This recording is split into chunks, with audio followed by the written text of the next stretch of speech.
আসসালামু আলাইকুম। চলে আসলাম আবারও নতুন আরেকটি ভিডিও নিয়ে। আমাদের আজকের এই ভিডিওতে আমরা রাজশাহী বোর্ড 2025-এর প্রেপোজিশনের প্রশ্নটি সলভ করব। আর বরাবরের মতো আমরা বলে রাখছি, আমরা মূলত অর্থের মাধ্যমেই প্রেপোজিশনকে এভাবে সলভ করতে হয় এই ভিডিওতে আমরা দেখাবো। তো প্রথমেই আরেকটু বিষয় বলে নেওয়া ভালো, এখানে কিন্তু আমরা বাংলা অর্থ লিখে রেখেছি, দেখতে পাচ্ছ। এগুলো মূলত ইংরেজি যে প্রেপোজিশন আছে সেগুলোরই কনভার্টেড ভার্সন। ওকে, তো চলো আমরা শুরু করি। It is known dash all that one day all will pass away dash these earth। এখানে আমরা দেখতে পাই এই যে শূন্যস্থানে পূর্বে known শব্দটা আছে। এই যে known শব্দটা, এটার সাথে কিন্তু একটা appropriate preposition, আর appropriate preposition হবে to। ওকে, পরীক্ষায় কিন্তু appropriate preposition আসবে, আবার মৌলিক ব্যবহার আসবে। It is known to অর্থ হচ্ছে পরিচিত। It is known to all that, বা জানা, এটাও বলতে পারি। One day all will pass away। এই যে pass away মানে মারা যাওয়া অথবা চলে যাওয়া, এই অর্থে pass away যে সকলেই মারা যাবে বা চলে যাবে dash this earth, এই পৃথিবীতে। এবার আমরা এখানে কি কি বসাতে পারি, আমরা আরেকটু বাংলা লিখে রাখি। মধ্যে, তারপর হচ্ছে একার, তারপর হচ্ছে অন্তস্থীয়, এগুলোও কিন্তু প্রেপোজিশন। হ্যাঁ, তাহলে দেখি এখানে আমরা সকলে all will pass away, সকলেই মারা যাবে বা চলে যাবে এই পৃথিবীর উপরে, মিলে না কিন্তু এই পৃথিবীর নিচে, সামনে র সম্পর্কের জন্য সাথে দিয়ে, এখানে সবগুলো তো মিলাইবা, এক্স্যাক্টলি মিলবে হচ্ছে থেকে। আমি একটু তাড়াহুড়া করছি, কিন্তু তোমরা অবশ্যই উত্তর করার সময় মিলিয়ে মিলিয়ে নিবা, তাহলে তোমাদের জন্য ব্যাপারটা হচ্ছে চিরস্থায়ী সমাধান হয়ে যাবে ইনশাল্লাহ। এখন থেকে ইংলিশ কি? থেকে ইংলিশ হচ্ছে ফ্রম হতে পারে, সিন্স হতে পারে। আমরা আগেই বলেছিলাম সিন্স তখনই বসবে যখন এটা কোনো একটা সময়ের শুরু থেকে বোঝাবে, আর সময় না বুঝালে নর্মালি সেখানে আমরা ফ্রম দিব। তাহলে এখানে উত্তর হবে ফ্রম। ওকে, এরপর চলে যাই। So we have no escape dash death. We have no escape, এটা appropriate preposition. We have no escape from.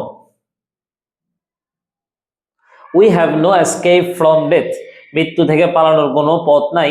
One day everyone will lie dash the icy, এটাও appropriate preposition. Will lie, lie in, lie in মানে নিহিত। Will lie in the icy lap of death because death is common. এই যে ই নাম্বারটাও কিন্তু appropriate. Common to মানে সাধারণ, common to সাধারণ, আমরা কয়েকটা দেখছি অ্যাপ্রোপ্রিয়েট থেকে অলরেডি চলে আসছে। কমন টু সাধারণ।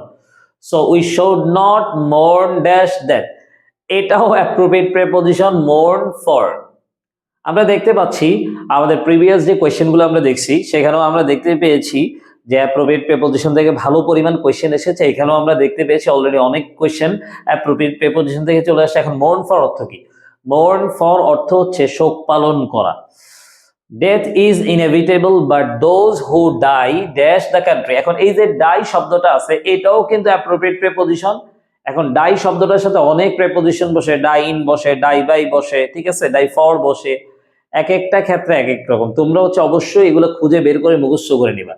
ডাই যদি দেশের জন্য মারা যায় তাহলে নর্মালি আমরা ফর দিব, die for the country. Die for the country আর ইমোরাল।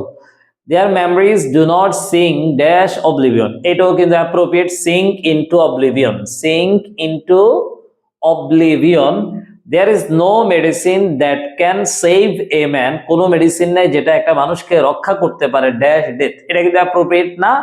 এখন এটা আমরা কোত্থেকে বেরবো? এখান থেকে আমরা মিলাই দেখবো, মিলে যাবে আমাদের। হ্যাঁ, তো উপরে দ্যাট ক্যান সেভ, যেই মেডিসিনটা ক্যান সেভ, সেভ করতে পারে একটা মানুষকে মৃত্যুর উপরে, নিচে সামনে র সম্পর্কে সাথে দিয়ে মাধ্যমে থেকে, এখানেও মূলত উত্তর হবে থেকে।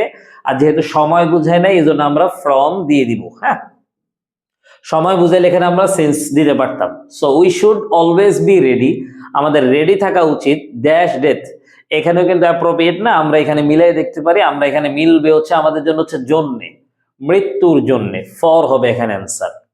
ওকে, আমি তাড়াহুড়া করার জন্য এক্স্যাক্টলি যেটা অ্যান্সার হবে সেটাই বলে দিচ্ছি, কিন্তু তোমরা যখন সলভ করবা অবশ্যই ধীরে ধীরে কোন শব্দটা দিয়ে মিলে সেটা বের করে নিবা। হ্যাঁ, ওকে, আশা করি তোমরা আমাদের ক্লাসগুলো উপভোগ করছো। পরবর্তীতে অন্য কোনো ভিডিওতে আবারও দেখা হয়ে যাচ্ছে।